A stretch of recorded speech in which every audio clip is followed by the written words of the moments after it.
So I'm showing with you here a few of my orbs. I have a huge orb selection, and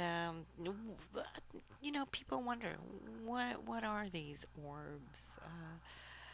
Are they real? Are they dust orbs? Or is there anything to it that they have consciousness? To me, yes, they do. You can see the huge difference between a dust orb and a real orb. Dust orbs, they're dull. They'll show up naturally on photos, but when you have a real orb, they emit a certain light that is captivating. They have their own aura, their own spiritual self, so to speak. And the thing is, and you may find this strange, many people do, but when you first become conscious of orbs and you start working with them, they act, react, interact with us humans. Now, the way you can go out that and test it for yourself. Now, a lot of people think that they have to go over to some haunted house and whatnot. Not so, though. Orbs are everywhere and anywhere around you. It kind of ties into our consciousness, and this is where we come to quantum physics. It's like when you can perceive something, it becomes real. It takes on a dimension. And if not, then it's just not there. Now, if orbs were to show up all the time, it would be very disturbing on our photos with our families and whatnot, our outings, and there'd be orbs everywhere. But we don't see that. Every once in a while, you might get a little orb coming up showing that, hey, hello, I'm here. But normally they don't. And but when you address them, they start showing up. And not just one or two, you'll get, 5, 10, you'll get hundreds of them. And you have to invite them though. And this is how you can test it for yourself. You go out and you do a couple of, what do I call it, test shots. I won't think about it. I'll just go outside in my backyard or in the house for that matter. You go outside and you just shoot two, three, four, five pictures without thinking about them. There's nothing there. And that's how it should be on a camera, a digital camera. Now, then you start thinking of the orbs and you say, hello, orbs. Are you here? Are you here tonight? Do you want to come and join the party? And as you invite them in, continue to take photos. Continue to take those shots and watch them. Boom, boom, boom, boom, boom, boom. And then they'll start lighting up. And they won't be there as long as you communicate with them. And then when you say, okay, that's it, then I take new control shots and I'll say, okay, good night, orbs, whatever, and then I'll just take pictures out in the open and you will see there's no orbs there. Now, go figure, how can a dust orb just come to being because you call them it? Dust has no consciousness of its own. But these entities, these light beings, they emit light from their aura. They are gorgeous. They're beautiful. And when you really start paying attention and you don't just get this little blob of a little white light, but when you really start talking to them and you ask them to do certain things, what I see is not only do they show up as orbs, but you can see them morph. That they'll open, they will come out of their little circular self, excuse me, and they'll start spinning what I can say call galaxies, like just incredible dances of light. And you'll never find a dust orb doing that. I can promise you. But they love to show up, and then then you have these orbs that shoot up, and they leave beautiful trails. Now, some people will say, "Ah, yeah, that's rain." Now, drops of rain look like this with their blob down and their little tail that way. That's a drop. But these orbs, they shoot upwards, leaving trails upwards. So as you go ahead and you look at here these pictures, you will see that that there's no way that could be any raindrops. So it's we all have to go and do our own research. It's easy to kind of point the finger and go, nope, this doesn't make sense or whatnot.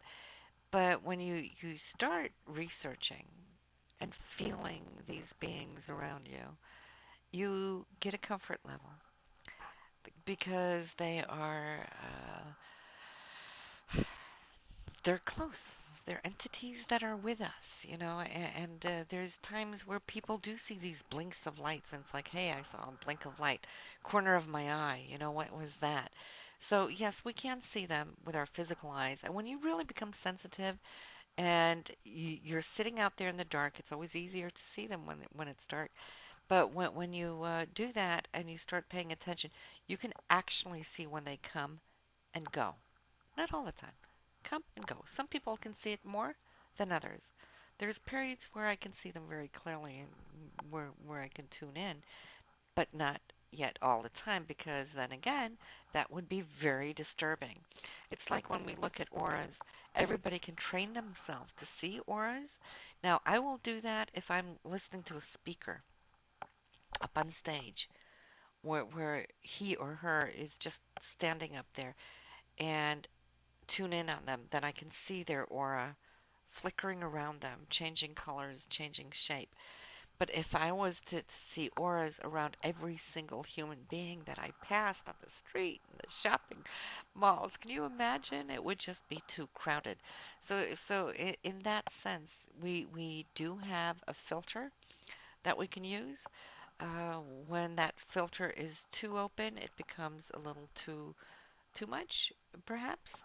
1980, I had a year where my filter was totally open, and it was very not just disturbing but distracting. There was no peace. I'd look at a person, I'd read their life, and then I'd shift my focus over here.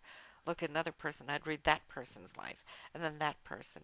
I didn't ask to read them. I had no thought of it. It's just I saw too much. So, and it was really hard how to learn to shut it down, and use it only when need to be. Now, as a child, I'd get these flashes, and I thought everybody was clairvoyant, go figure.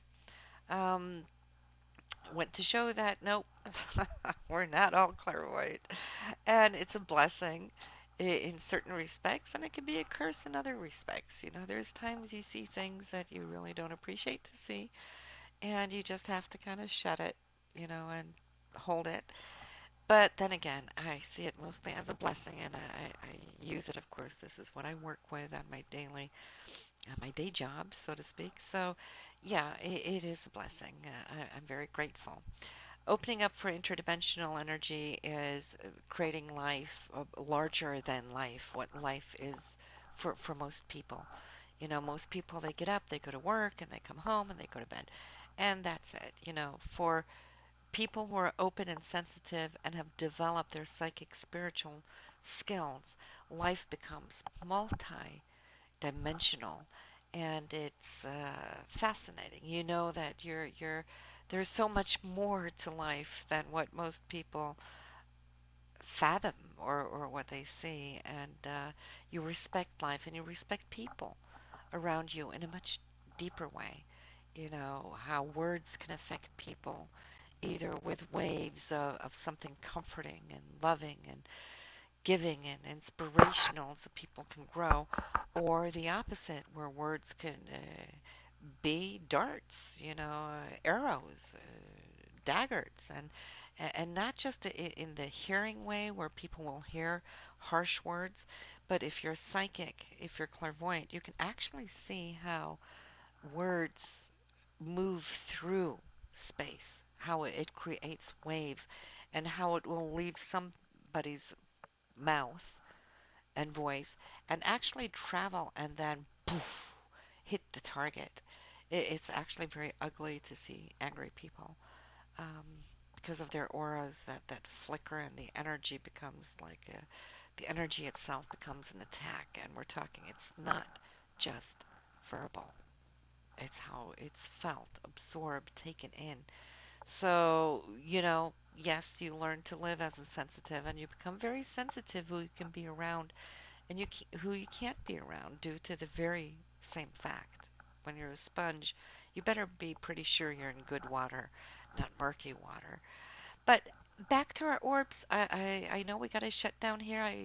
YouTube gives me only 10 minutes here, so shutting down and talk to you soon next time.